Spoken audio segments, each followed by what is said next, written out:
Every night, in thousands of neighborhoods across Japan, a chimney lights up before the streets go dark.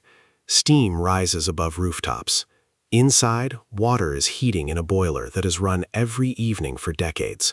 And soon, a door slides open, and someone steps inside to bathe with strangers who have somehow become family. This building has a name almost every visitor to Japan has heard, but almost nobody understands. It's called a sento, and right now, all over the country, these buildings are quietly closing down. Not because people stop needing them, not because of some new law, just because, one by one, the people who kept them running are running out of reasons to continue. By the time you finish watching this, one more of them may have shut its doors for the last time. To understand why that matters, you have to understand what a sento actually is. Not a spa, not a tourist attraction. For most of the last century, it was simply where people bathed. Long before private bathrooms existed in most Japanese homes, the neighborhood bathhouse was not a luxury, it was infrastructure, as essential as the corner grocery store or the train that took you to work. You'd walk there in the evening, sandals slapping against the pavement, a small basket of soap and a towel under your arm. Inside, you'd wash first, sitting on a low stool, water splashing onto tile. Only after that would you ease into the shared hot bath itself.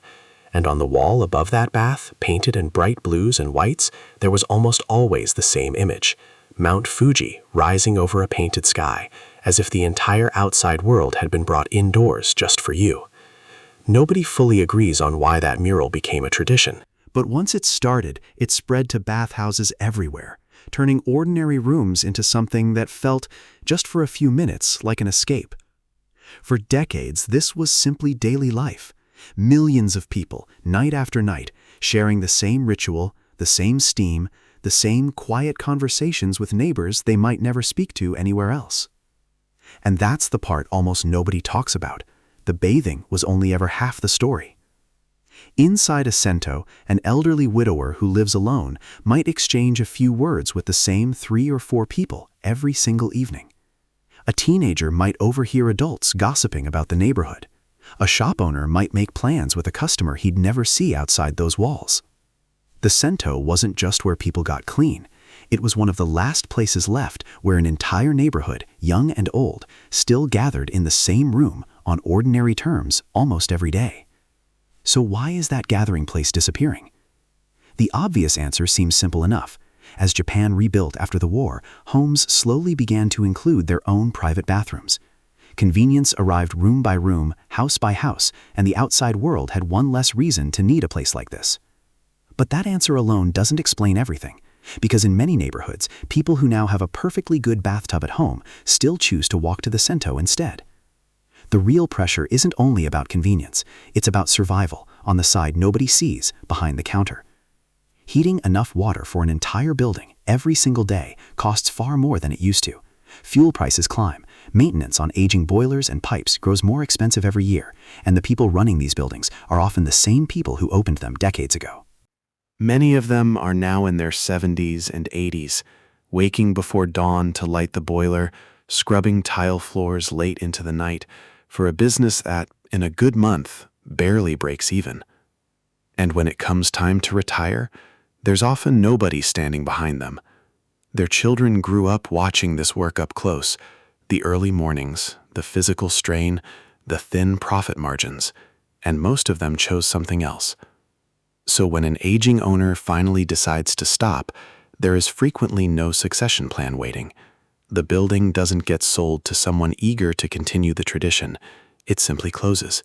And in many cases, it's demolished, replaced by an apartment building or a parking lot, as if it had never mattered at all.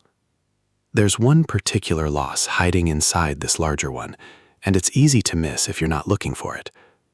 Remember that mural, the Mount Fuji painted above the bath? That image isn't printed or tiled. For generations, it's been hand-painted directly onto the wall by specialist painters working in a style found almost nowhere else in the world. As sento have closed, so has the demand for that skill. Today, the number of people who still practice this exact craft can be counted on your hands. When the last of them stops painting, an entire visual tradition disappears with them. not because anyone decided to end it, but simply because there was nowhere left to paint.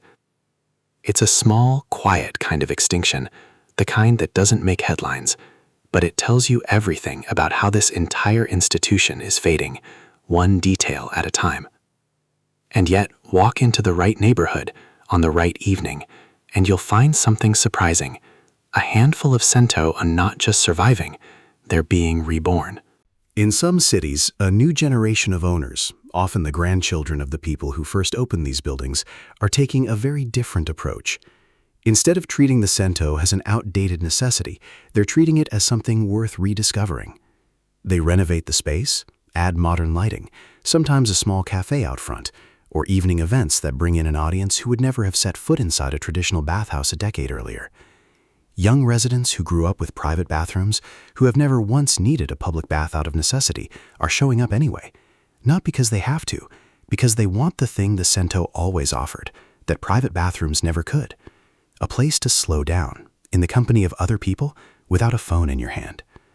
In a strange way, the very thing that made sento obsolete, the arrival of private bathing at home, may be exactly what makes them valuable again.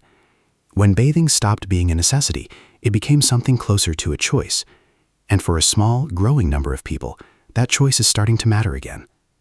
But rediscovery in a few neighborhoods doesn't undo what's already been lost in thousands of others. For every sento finding new life with a renovated entrance and a line of curious visitors, there are far more quietly closing without any attention at all. An elderly owner locks the door for the final time. The regulars find somewhere else to bathe, or nowhere at all. And within a few years, the building itself is gone. What actually disappears in that moment isn't just a bathhouse.